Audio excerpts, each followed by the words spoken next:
Magandang hapon, konnichiwa mga kaibigan ko sa FB.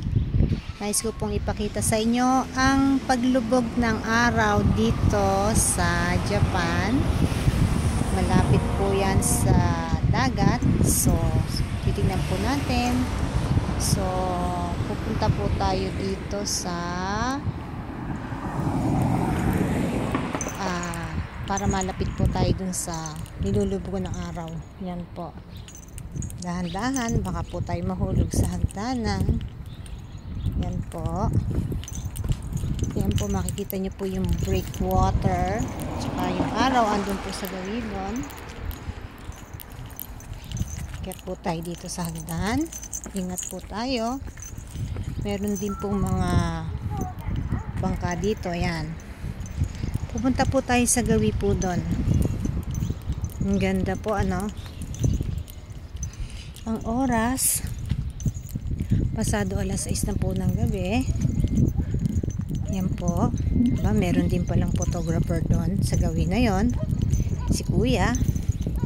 Nagpipicture din siya. Ganda naman ang paglubog ng araw. Konnichiwa. Konnichiwa. Yan po. Naku, napakaganda. Beautiful. Napakaganda po, ano? Ayan po. Dagat po yan. Yan. Napakaganda naman.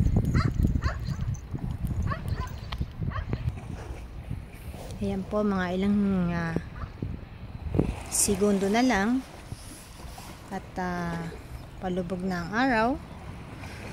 Makita po natin dito yung mga breakwater ng yan, naglalakihang mga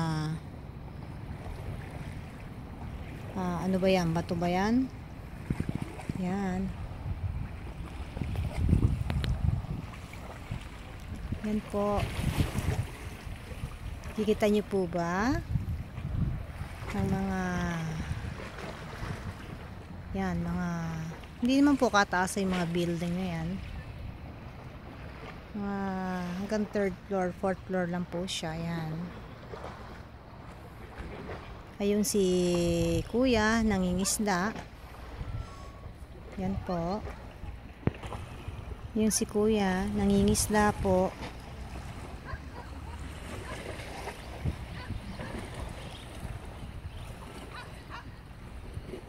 Kasi yung mga ibon, hindi masyado makita yung mga ibon. Naririnig nyo po ba yung hampas nung alon doon sa mga bato?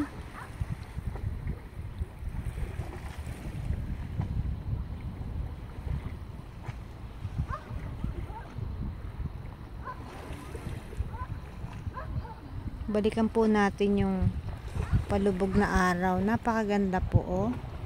Pagmasdan po natin. Yan.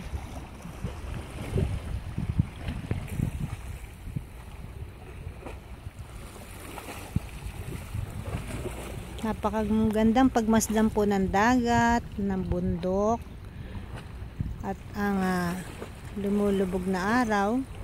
Tatapos na naman po ang maghapon na to na masigla, masaya. Kaya ako po nagpapasalamat. Nagpapasalamat sa maraming bagay.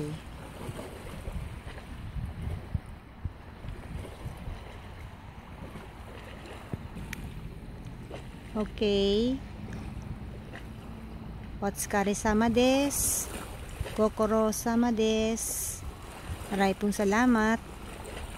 Arigatou gozaimasu sa lahat ng mga kaibigan, kamag-anak sa loob at labas po ng Japan. God bless you all.